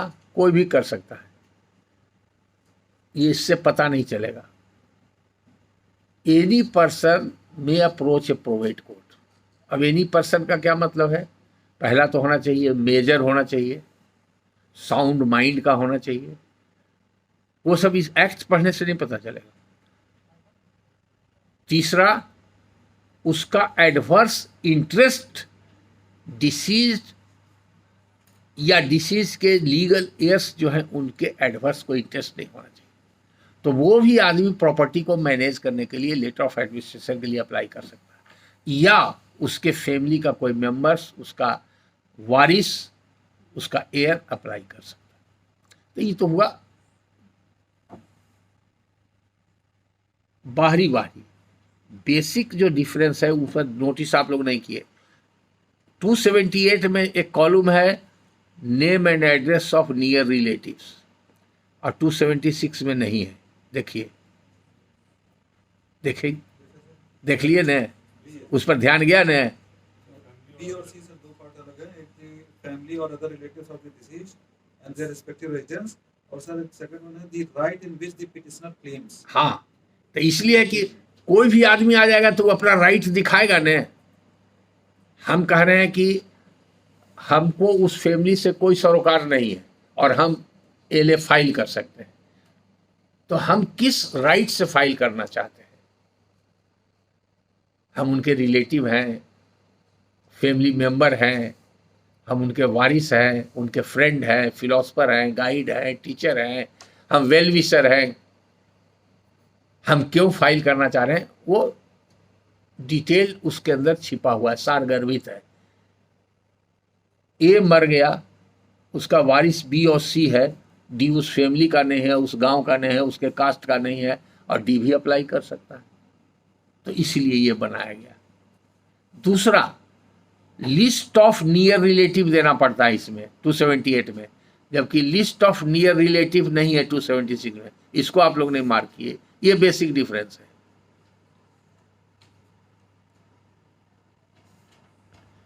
अब आउटसाइडर एलए फाइल कर दिया बिना विल के, तो जो उसका असली वारिस है वो पार्टी बनेगा, उसको मतलब नोटिस जाएगा स्पेशल। पार्टी नहीं बनता, उसमें भी पार्टी नहीं बनता। 278 में भी कोई पार्टी नहीं होता। तो नियर रिलेटिव का नाम बॉडी ऑफ द पिटिशन में रहता है। आजकल लोग क्या कर रहे हैं, नियर रिलेटिव को पार्टी बना रहे हैं। प्रोबेट रहेगा तो उनमें बन रहा है पार्टी। हाँ, तो पहले लोग बना देते थे ऊपर में डिफेंडेंट, वो कुछ खत्म हुआ तो फिर बनाने लगे स्टेट को, तो वो भी खत्म हुआ। अभी भी आ रहा है, इक्का दुक्का आ रहा है, लेकिन जब से यहाँ पर डिस्कशन चल रहा है, क्लासेज में डिलीब्रेशंस हो रहे हैं और लोग जा रहे हैं डिस्ट्रिक्ट में और अपने कलीग से डिस्कस करते हैं या अपने ऑर्डर कर देते हैं, तो वकील लोग को 2-3 केस में आप ऑर्डर कीजिएगा तो बार में चर्चा हो जाती है। जो नहीं जानते हैं लोग जान जाते हैं, आपका व्यू समझ जाते हैं कि नहीं इनके यहाँ जज साहब के यहाँ ऐसे नहीं चलेगा, ये तो ऐसा पिटिशन दीजिए तो ऐसा ऑर्डर कर देते हैं। तुरंत बार में भी डिस्कशन होता है, आप लोग भी कलीग से डिस्कशन करते हैं, तो मैसेज चला जाता है। तो अब क्या आ गया, 278 वाला 276 में लोग घुसा दिए। अब एनआर जो है, शॉर्ट में एनआर बोलते हैं, नियर रिलेटिव्स, तो एनआर को बना देते हैं डिफेंडेंट लोग। ये भी गलत है। तो 3 सिचुएशन में जो डिफेंडेंट बना, इन एनी सिचुएशन अप्लाई नहीं करेगा। एनआर का नाम 276 में देना मैंडेटरी नहीं है। अब समझिए, अब प्रैक्टिकल बात बता रहे हैं। वेयरएज 278 में मैंडेटरी है। अगर नहीं दिया हुआ है तो इनिशियल स्टेज में एप्लीकेशन एडमिट नहीं करना चाहिए जज साहब। क्वेश्चन उठता है कि जज साहब एडमिट करके ट्रांसफर करें कि बिना एडमिट करके, बहुत बार ये भी पूछा जाता है। डिस्ट्रिक्ट के जज लोग पूछे हैं, हमका दोनों। वहाँ से सर जो आता है वो एडमिशन के बाद ही आता है, कोई जरूरी नहीं है, बिना एडमिट के भी ट्रांसफर कर सकते हैं।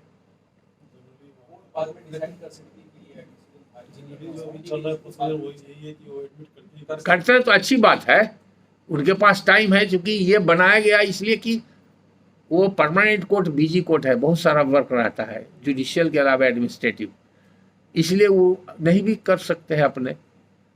अब ट्रांसफ़र करने के लिए उनको देखना पड़ेगा, कुछ सर्टेन स्टेज से गुजरना पड़ेगा, उसके बाद ट्रांसफ़र करेंगे। एडमिशन के पहले देखना पड़ता है ना। तो बहुत सा ट्रांसफ़र हुआ है, बिना एडमिशन के भी हुआ है, कई जगह हुआ है, और गलत नहीं हुआ। हमसे लोग पूछते हैं, बल्कि हम जज साहब को बताए भी कि आप फ्रीक्वेंटली कर सकते। वहाँ फाइलिंग का पर्पस है कि आपका कोई ऑप्शन नहीं है, petitioner has no option except to file in the court of district जज। फाइल होगा, वहाँ रजिस्टर पर एंट्री होगा, केस नंबर पड़ेगा, ट्रांसफ़र हो जाएगा। दिल्ली में भी ऐसे ही होता है सर। हाँ हाँ, ठीक। तो कानून एक ही है, रूल्स वैरी करता है स्लाइट। दिल्ली हाई कोर्ट का, बिहार सिविल कोर्ट का रूल्स है, दिल्ली हाई कोर्ट का रूल्स भी हम बताए हैं बहुत बार यहाँ पर लोगों को। अब देखिएगा वर्बेटिम है, कुछ points Delhi high court rules में ज़्यादा है जो बिहार सिविल कोर्ट रूल्स में नहीं है, वहाँ के सिचुएशन के हिसाब। और दिल्ली हाई कोर्ट का तो जुडिक्शन है 5 लाख तक था। वो तो जब DRT डेट रिकवरी ट्रिब्यूनल बना, झंझट हुआ, सुप्रीम कोर्ट में केस लटका, स्टे रहा ट्रिब्यूनल का, वो दिल्ली में तो बहुत बाद में ट्रिब्यूनल बना, तब इन्हेंस किया गया उसका जुडिक्शन। हाँ हाँ, और यहाँ तो अनलिमिटेड है सब जज का जुडिक्शन, इसलिए डिस्ट्रिक्ट जज भी अगर करेगा तो अनलिमिटेड जुडिक्शन है। तो वहाँ क्वेश्चन हुआ, DRT जो बना, DRT में 10 लाख एंड अबव से उसका जुडिक्शन स्टार्ट होता है, आज जबकि 5 लाख से दिल्ली हाई कोर्ट का था। तो हुआ कि हाई कोर्ट के अंदर every tribunal is with in high court. Article 227 कहता है कि high court has got power of superintendence over all the courts and tribunals situated with in that state. तो उसका पिक्यूनरी ज़्यादा कैसे, हमारे सबऑर्डिनेट का पिक्यूनरी पावर ज़्यादा रहेगा। It is a matter of discussion amongst bench and bar. Ultimately, the matter went to the Supreme Court. Supreme Court stayed the operation of the act. 93 में tribunal constitute हो गया था पटना में, 4 साल रुका रहा, 97 से फंक्शन करना शुरू किया। तो उसकी तो अलग कहानी है। जो डिस्ट्रिक्ट जज पहले बार गए ट्रांसफर होकर वहाँ गिरिडीह से, सम पांडे या तिवारी कोई थे, और बेचारे कभी बैंकिंग सब किए नहीं थे, किताब भी अवेलेबल नहीं थी, रेगुलेशन नहीं था, सारा चीज हम उनको किताब, अपना पर्सनल किताब दिए थे उनको, और सब बताए थे। क्योंकि बिहार, झारखंड और उड़ीसा से जितना केस सब ट्रांसफर आया, नया केस तो फाइल हुआ नहीं, सब ट्रांसफर होकर चला आया। क्योंकि jurisdiction on and from constitution of the tribunal, civil court का ऑर्डिनरी जुडिक्शन सीज कर गया सेक्शन 17 के हिसाब से, और सेक्शन 31 उसका जो एक्ट है उसके हिसाब से ऑटोमेटिकली ट्रांसफर हो गया। डीम ट्रांसफर, ट्रांसफर ऑर्डर करने की जरूरत है, डीम ट्रांसफर होकर चला आया। 1500 रिकॉर्ड आया, उसमें 1200 केस मेरा ही था, सोच लीजिए। हमको तो कोई ऑप्शन नहीं था, हमको तो एक मुंशी, एक जूनियर को परमानेंट करना पड़ा, और सब केस डिस्पोजल कराए धीरे धीरे। उसके बाद महंती एक उड़ीसा से आए थे, 3rd ऑफिसर थे, उन्होंने कहा रसोर बाबू अब आपको मेरे यहाँ आने की जरूरत नहीं, मेरा लड़का का नाम मनीष है, he is doing well, he sufficient. जिस दिन से उन्होंने टोक दिया फिर हम नहीं जाते। तो उन लोग को भी 2-3 ऑफिसर को हमने ट्रेंड किया, DRT के ऑफिसर्स को, रेगुलेशंस के बारे में बताया, CPC अप्लाई करता है बताया। एक्ट तो भेद था ने, बहुत सारे उसमें अमेंडमेंट आया, उस समय कुछ नहीं था, इंटरप्रिटेशन का कोई जजमेंट नहीं था। तो by virtue of my own experience हम बताएं, तो हम बैंक वाले को कहा कि इलाहाबाद में कलकत्ता में पहले बना है, वहाँ से रेगुलेशन का कॉपी लाओ, और उसी को कॉपी को मंगवा करके उनको दिए कि आप इसी हिसाब पर रेगुलेशन बना लीजिए। कहाँ अपना दिमाग लगाइए वही फॉलो हो रहा है आज तक। तो यहाँ पर प्रक्रिया में एक ही है, डोंट गेट इट कंफ्यूज। अगर है, मान लिया आपको वहाँ का आइडिया है और यहाँ डिफरेंस है, तो while in Rome behave like Roman, you have to adopt procedure. आप ऐसा तो नहीं कर सकते कि दिल्ली में मैं ऐसा करता था ऐसा ही करूँगा, यू कैन नॉट से। दिल्ली में भी इनफैक्ट वहाँ पे प्रोबेट पिटीशन में ये रिलेटिव्स को फाइल करके डिफरेंट बनाया था, वो प्रोबेट हो या LR हो। देखिए, वकील तो सब एक ही है भाई वकील एक ही है, काम करने का तरीका भी एक ही है, कुछ कंफ्यूजन रह जाता है इन बिटवीन, क्लैरिटी नहीं रहने के कारण। अब उसका दूसरा सॉल्यूशन बता रहे हैं। जस्ट ये आप पहले समझिए, हमारा प्रयास है कि आप कानून समझिए, और कानून के बाद आप अपना अधिकार समझिए, तब समझिए कि पिटिशनर का क्या अधिकार है, वकील का क्या अधिकार है। आप कानून समझेंगे, you have to administer the law, you must have mastery over the law. तो एक दिन में तो होगा नहीं, तो बेसिक जो आपका यूज है, सेक्शंस वगैरह, स्टैट्यूटरी प्रोविजंस है और उस कंसर्निंग रूल्स है, वो आप समझिए, जानिए। तब उसके बाद आप खुद बाय एंड लार्ज अपने फिर जजमेंट्स वगैरह आप साइट होता है, ये आपने खोजिएगा, पढ़िएगा, आपको हो जाएगा, क्लैरिटी हो जाएगी, कोई दिक्कत नहीं है। तो जहाँ जहाँ पर ये ग्रे एरिया है, छोटी चीज़ का लोग ध्यान नहीं देते हैं, बड़ी बड़ी चीज़ का ध्यान देते हैं। अगर आपको सर्दी खांसी हो जाए और किसी रिनाउंड फिजिशियन के पास चल जाइए तो 25 को तो पहले टेस्ट करेगा, बीपी ठीक है कि नहीं, कार्डिक प्रॉब्लम तो है नहीं, क्या है ये है, उसका कोई ज़रूरत नहीं है। और एक झोला छाप डॉक्टर के पास जाइएगा, कहेगा कि ले लो तो कोई दवाई ले लो, सेट्राजिन ले लो, एंटी एलर्जिक ले लो।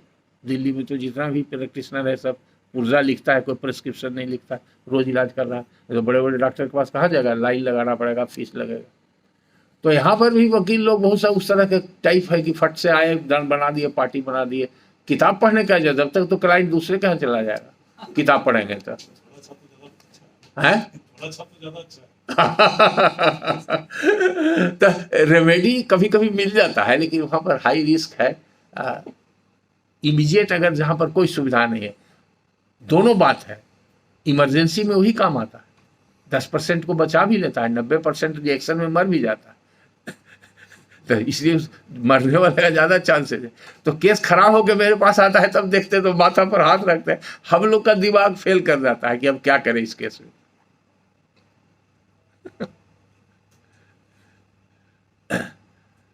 फिर कोर्ट को डिफिकल्टी होती है, समझाना बहुत मुश्किल है समझाना। अभी तो हाई कोर्ट में अभी जो मिस्टर एस कुमार है, अभी चीफ साहब के साथ लगातार बैठ रहे हैं। ही इज माई जूनियर, 17 साल कंटिन्यूस हमारे साथ प्रैक्टिस किया। ओसी का प्रोवेट का बेंच बना हुआ था, लॉकडाउन से करीब 2-4 महीना पहले मेरा बहुत पुराना केस था, पूर्णिया का। बहस करने गए तो बोला, राजेश्वर बाबू हम तो प्रोवेट कुछ जानते ही नहीं है, जी आप हमको पहले पूरा लॉ समझाइए तब केस का बहस कीजिएगा। ये हमको 5-7 केस अभी है हियरिंग पर, और सभी के लॉयर दोनों साइड के, मतलब 20, 25, 30 लॉयर कोर्ट रूम में मौजूद थे, जिनका केस 1 by 1 लगा हुआ था हियरिंग में। फाइनल हियरिंग था, एडमिटेड केस था, रिकॉर्ड वगैरह आ गया था। तो होल डे हमको लग गया, जैसे आपको बता रहे हैं, समझिए कि क्लास चल रहा था। बाहर निकले तो जितने वकील से घेर लिए, कहेंगे सर ये सब बात तो आज तक हम सुनवे नहीं किए थे, जी आप बात बता रहे हैं। सर आप तो मेरा केस का भी बहस कर दिए सर। कहेंगे सर हमारा में भी एग्जैक्ट यही पॉइंट है जो आप बता दिए हाकिम को, हमको तो बड़ी आसानी हो गया, हम ये सब नहीं जानते थे। ऐसा ऐसा रिमार्क दिया। हम कहा सुनिए आप लोग सब लोग फीस जो लिए है ना, आधा आधा दे दीजिए।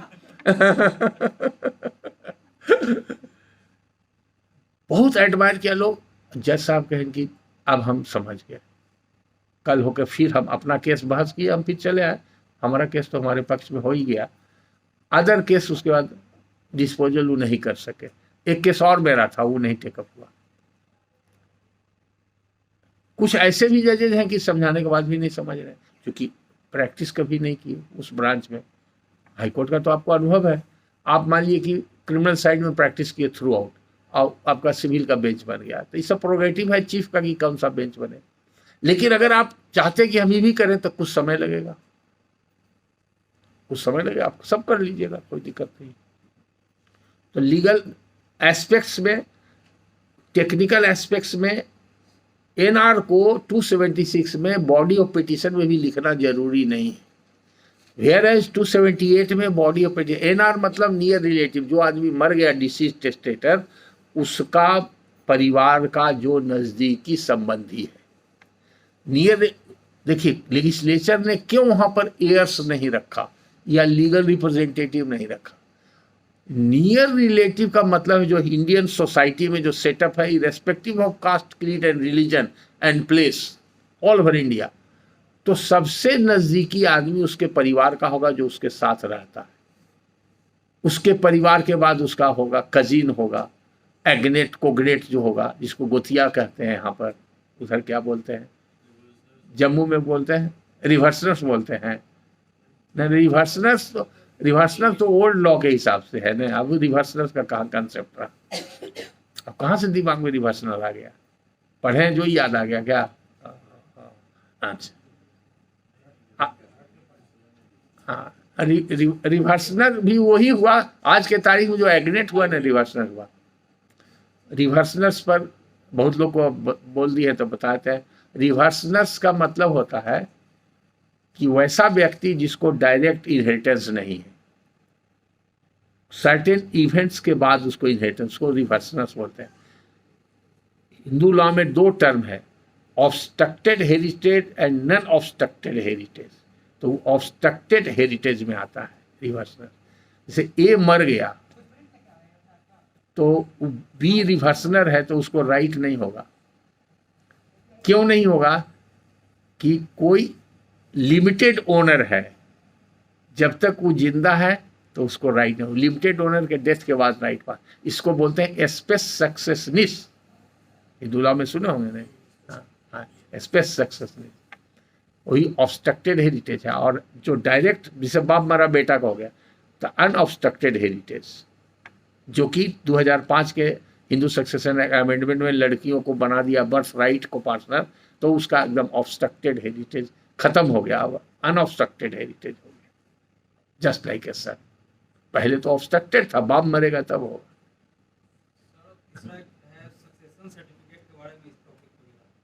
वो भी बता देते हैं, शॉर्ट में बता देते हैं। इसके बाद वाला जो सिविल वाला है ना केस, तो सिविल में कम समय देंगे इसी का और उसमें पूरा कर देंगे। हाँ अभी सर, अभी प्रोसीडिंग पे अभी बस पिटीशन तक आया है। हाँ, इसके बाद थोड़ा सा डेविएशन भी हो गया, लेकिन पहला तीर है तो थोड़ा सा उससे हमको हमारा माइंड सेट भी आपको समझ में आ जाएगा, आपका भी माइंड सेट हम समझ लिए, थोड़ा इंट्रैक्शन से ठीक रहता है। हम उस तरह से लेक्चर देते नहीं, इसलिए बार बार यहाँ तो पहले जो डायरेक्टर थे उनके यहाँ तो पूरा रिक्वेस्ट जाता था, मेरा रूटीन भरा रहता था, तो बहुत से फैकल्टी को भी कुछ तकलीफ हो गया कि भाई तो रूटीन में इन्हीं का नाम रहता। हमको अलग तकलीफ है कि हम काम छोड़ के आते हैं।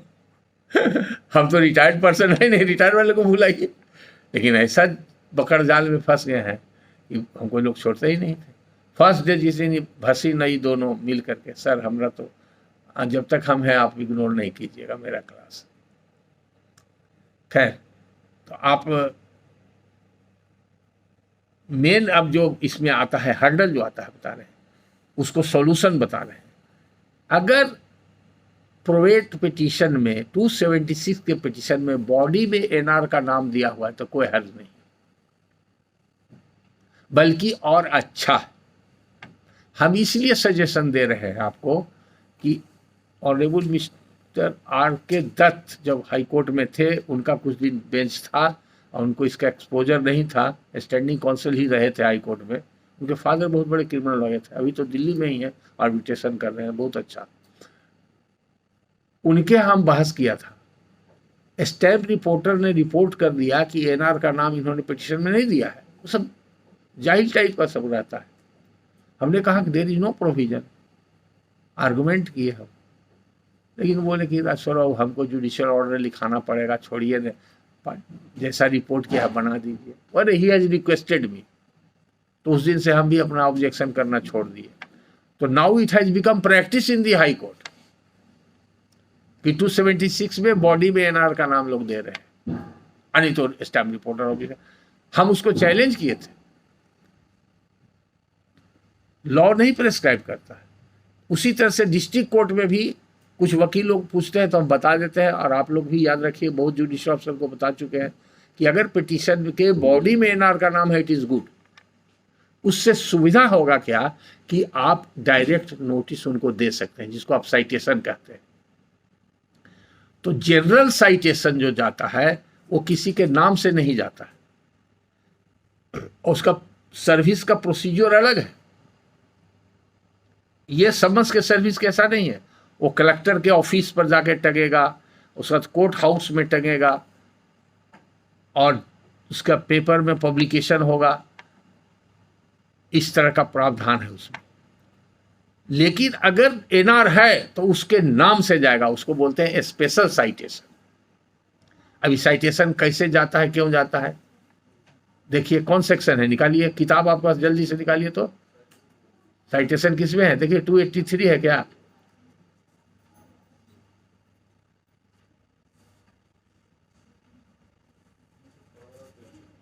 और वो तो कैफियट का होगा, क्या है, सर कैविएट 284 है। हाँ 284 कैफियट का होगा, और साइटेशन का उसके बाद होगा 285।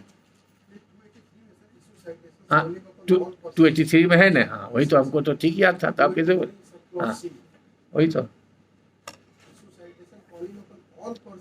आप पढ़ ही दीजिए, थोड़ा लाउड वॉइस में पढ़ लीजिए, सब लोग सुन लेंगे, या माइक नहीं है वहाँ पर। In all cases, the district judge or the district delegate may, if he thinks proper, issue citations calling upon all persons claiming to have any interest in the estate of the deceased to come and see the proceedings before the grant of probate or letters of administration